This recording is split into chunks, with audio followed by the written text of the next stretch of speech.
Does anyone still believe this nonsense about building communism? It's hard enough to just hold on to socialism. Is it really about technological progress, or improving the service sector, or a better standard of living? Or even reducing drunkenness? Communism is for perfect people, the honest ones who love their neighbors as themselves. And what do we have here? Everyone's trying to grab as much as they can, and if they must cheat someone to do it, that's even more fun. It's as if the cheater looks smarter than the deceived, and even gets a self-esteem boost as a benefit. What love are we talking about?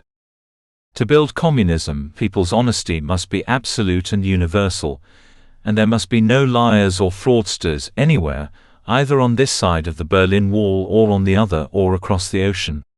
Because even if we miraculously manage to follow the moral code and build a perfect communist society here, they'll devour us immediately and tear us apart, since they're not bound by any moral code. They're the sharks of capitalism. An honest person can remain honest only among trustworthy people. There is no other way. How does no one see this? And how many people can truly be trusted? Our service is living proof of that. Diplomats smile at each other and shake hands while their country's spies snoop around, probe for weak spots and test for radiation, searching forests for nuclear weapons. They spy on us and we spy on them. We deceive each other in the name of security. So do we deceive out of fear? Even the most honest people break down in this den of self-preservation and start maneuvering and scheming under the pretense of self-defense. Blaming them for this would just be dishonest. André snorted in grim amusement. Of course, making, from each according to his ability to each according to his needs, a reality would be great, he continued. But first, we need to learn to distinguish needs from wants. A person doesn't need much: a sandwich after work, a beer, and a warm place to sleep, that's about it. Desires, on the other hand, are limitless. As soon as we learn about something good, we want to have it or try it right away. Insatiable human greed is communism's main enemy. And people betray their country because of the same greed. We catch moles every year, but few of them are ideologically driven. Most are recruited because they dream of a rich life.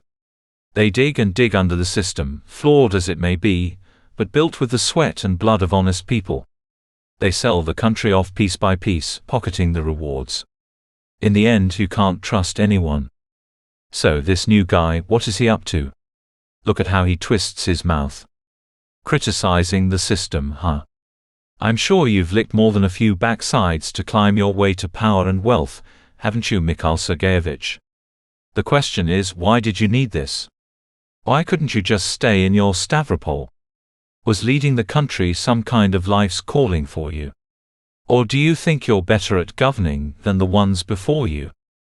We'll see about that, of course, but something tells me you're going to tear the system to shreds with your so-called truths, and the Soviet people will hardly benefit from it.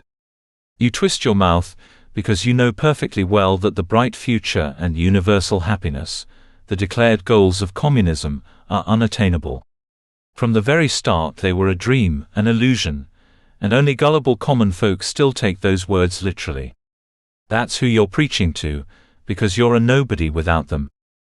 Universal happiness is impossible by the very nature of dialectical materialism, which teaches that contradictions are the basis of development.